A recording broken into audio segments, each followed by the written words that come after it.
Hello my dear students, मैं हूं सुधीर राउत और आज एक प्रॉब्लम सॉल्व करेंगे काइनेमेटिक्स का मोशन अंडर ग्रेविटी। तो आप लोगों को पता होना चाहिए कि प्रॉब्लम सॉल्व करने के लिए सबसे पहले तो हमको प्रॉब्लम समझ में आना चाहिए। तो पहले प्रॉब्लम को समझने की कोशिश करते हैं। आपके सामने यहाँ फिगर है, इस फिगर में देखिए एक बिल्डिंग है और बिल्डिंग के ऊपर से ऑब्जेक्ट को ऊपर फेंका गया है। बिल्डिंग से ऊपर फेंका गया है 10 मीटर पर सेकंड से, और फिर वो ऊपर जाकर नीचे गिरा वहां जमीन पर। जिस बिल्डिंग से वो ऊपर फेंका गया है, लेट्स हम कंसीडर करते हैं कि उस बिल्डिंग की जो हाइट है वो कुछ 40 मीटर इतनी है, और हमसे ये पूछा गया है कि ये ऑब्जेक्ट ऊपर फेंकने के बाद में जमीन पर कितनी देर में नीचे गिरेगा। तो कोई भी एक जनरल मतलब सॉल्विंग अगर इसका सोचा जाए तो ये हो सकता है कि सबसे पहले हम ऑब्जेक्ट को यहां से यहां तक जाने के लिए कितना टाइम लगेगा वो निकालेंगे, और उसके बाद में ऑब्जेक्ट को फिर यहां से यहां तक नीचे गिरने के लिए कितना टाइम लगेगा ये निकालेंगे, और फिर दोनों टाइम को हम ऐड करेंगे और उसके ऊपर से हम आंसर निकालेंगे। लेकिन इतना सब करने के लिए टाइम बहुत लग जाएगा। तो in a short duration of the time sign convention को यूज करके हम इस प्रॉब्लम को बिल्कुल आसानी से सॉल्व कर सकते हैं, और वो भी बहुत ही शॉर्ट टाइम में। तो सबसे पहले ये बात समझिए कि अगर हम कंसीडर करते हैं डाउनवर्ड डायरेक्शन को निगेटिव और अपवर्ड डायरेक्शन को पॉजिटिव, तो यहां से ऑब्जेक्ट को ऊपर फेंका गया है। तो ऊपर फेंका गया है, इसका मतलब उसकी यहां से जो वेलोसिटी है, स्पीड है, उसको पॉजिटिव कंसीडर करना होगा। और फिर ऑब्जेक्ट नीचे गिरा है फाइनली, तो मतलब इनिशियल पोजीशन के रिस्पेक्टिव फाइनल उसका जो पोजीशन है, वो जो डिस्प्लेसमेंट हमको लेना पड़ेगा निगेटिव, क्योंकि वो उसके इनिशियल स्टेट से फाइनल स्टेट को नीचे गया है।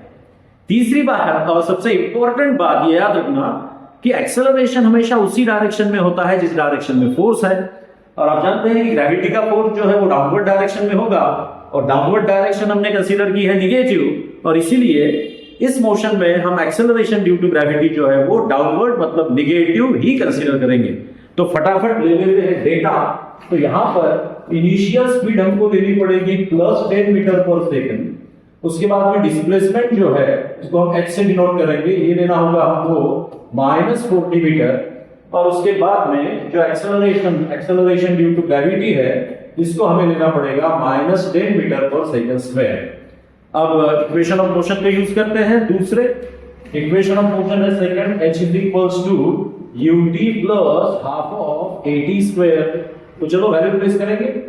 h की वैल्यू हमको लेनी पड़ेगी -40 = u की वैल्यू लेनी पड़ेगी 10 × t प्लस ये हो जाएगा हाफ ऑफ एक्सेलरेशन की वैल्यू लेनी पड़ेगी -10 और इंटू करना होगा d स्क्वायर। अब इसको अगर सॉल्व करेंगे तो ये हो जाएगा -40 = 10 × t, और -10/2 is 5 × t square. It is equals to of course equality sign already वहां पर है, और फिर अगर हम इसको इस साइड में लाएंगे तो इक्वेशन जो है वो हो जाएगा 5t स्क्वायर -10t, और ये इधर -4t = 0। अब इस इक्वेशन को 5 से डिवाइड करेंगे, because 5 is a common factor there. 5 से हम इसको डिवाइड करेंगे तो ये इक्वेशन होगा t स्क्वायर -2t और -8 = 0, because you know -10/2 is -5 and -40/5 is nothing but -8। अब ये इक्वेशन बना। अब ऐसे दो डिजिट सोचिए जिनकी एडिशन है -2 और जिन दोनों का प्रोडक्ट है -8, तो आपको दो डिजिट होंगे -4 और +2। -4 + 2 is nothing but the -2, and -4 into +2 is nothing but the -8। तो इसको हम अब इस तरह से लिख सकते हैं t - 4 into t + 2 it must be equals to 0। और आप जानते हैं कि जब दोनों का प्रोडक्ट 0 होता है तो दोनों में से कोई एक 0 को कंसीडर करनी पड़ेगी। तो इसको अगर हमने 0 कंसीडर किया तो हम लिखेंगे t - 4 = 0।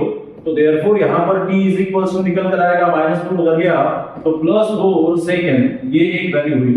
और दूसरा अगर हम इसको 0 कंसीडर करेंगे तो हमको कितना पड़ेगा t + 2 = 0। तो t + 2 = 0, तो देयरफॉर t हो जाएगा -2 सेकंड। लेकिन आप जानते हैं कि टाइम कभी निगेटिव नहीं होता, और इसीलिए ये आंसर हम नहीं लेंगे। तो टाइम हमेशा पॉजिटिव होता है, इसीलिए हम आंसर लेंगे t = 4 सेकंड। तो इतने जल्दी से हम इस प्रॉब्लम को सॉल्व कर सकते हैं बाय यूजिंग साइन कन्वेंशन। तो ये था आपका आज का काइनेमेटिक्स का प्रॉब्लम। अगर वीडियो आपको पसंद आया हो तो लाइक करिए और मेरे इस चैनल को सब्सक्राइब।